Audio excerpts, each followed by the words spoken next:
நம்முடைய அன்பு தலைவர் டாக்டர் கலைஞருக்கு இருக்கிற தமிழாற்றல். இன்னைக்கு மும்மொழி கொள்கையை தலைவர் தளபதி எதிர்க்கிறார். நீ 10,000 கோடி கொடுத்தாலும் மண்டியிட மாட்டேன், இந்தியை ஏற்க மாட்டேன் என்று தளபதி சொல்லுகிறார் என்று சொன்னால் அவர் உடலில் ஓடுகிற ரத்தம் எங்கள் அன்பு தலைவர் கலைஞருடைய ரத்தம் என்ற காரணத்தால் எதிர்க்கிறார். மோடியே திரும்ப போ.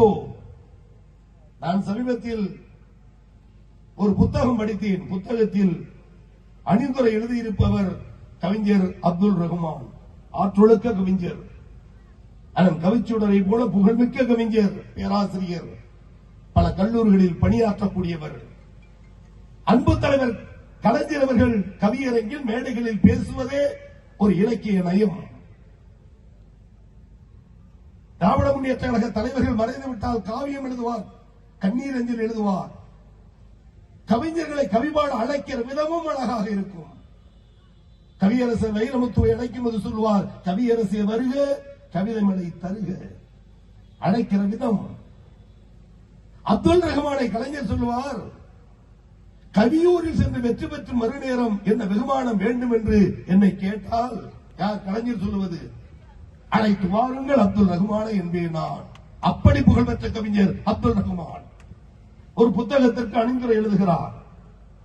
நேற்று இரவு நான் ஒரு கனவு கண்டேன். எழுதுவது அப்துல் ரஹ்மான், சொல்லுவது கோவிசெழியன்.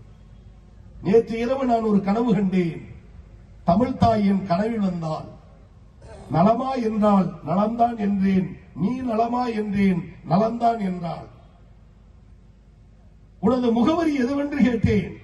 அப்துல் ரஹ்மான் கேட்கிறார், உனது முகவரி எதுவென்று கேட்டேன். இல்லத்து முகவரியா அலுவலகத்து முகவரியா என்றால். உனக்கு 2 முகவரியா என்று கேட்டேன். ஆமாம் என்றால் சொல்லு என்றேன். இல்லத்து முகவரி கோபாலபுரம், அலுவலகத்து முகவரி அண்ணா அறிவாலயம். இதுதான் தமிழ் மொழி கலைஞர் என்பதற்கான அடையாளம். இந்த தமிழ் பற்று, தமிழ் உணர்வு கடைகோடி தமிழுக்கு இருக்கும் வரை திராவிட முன்னேற்ற கழகத்தை அப்புறப்படுத்துகிற சக்தி எந்த கொம்பனுக்கும் இல்லை என்பதை புதுக்கோட்டை வடக்கு மாவட்டம் உறுதிப்படுத்தும். தமிழாய் வாழுகிறோம். தமிழ்நாட்டில் தமிழை அப்புறப்படுத்துவதற்கு எவனுக்கு சக்தி இல்லையோ அதேபோல் திமுக கழகத்தை அப்புறப்படுத்துவதற்கு எந்த கொம்பனும் பிறக்கவில்லை, பிறக்க போவதும் இல்லை.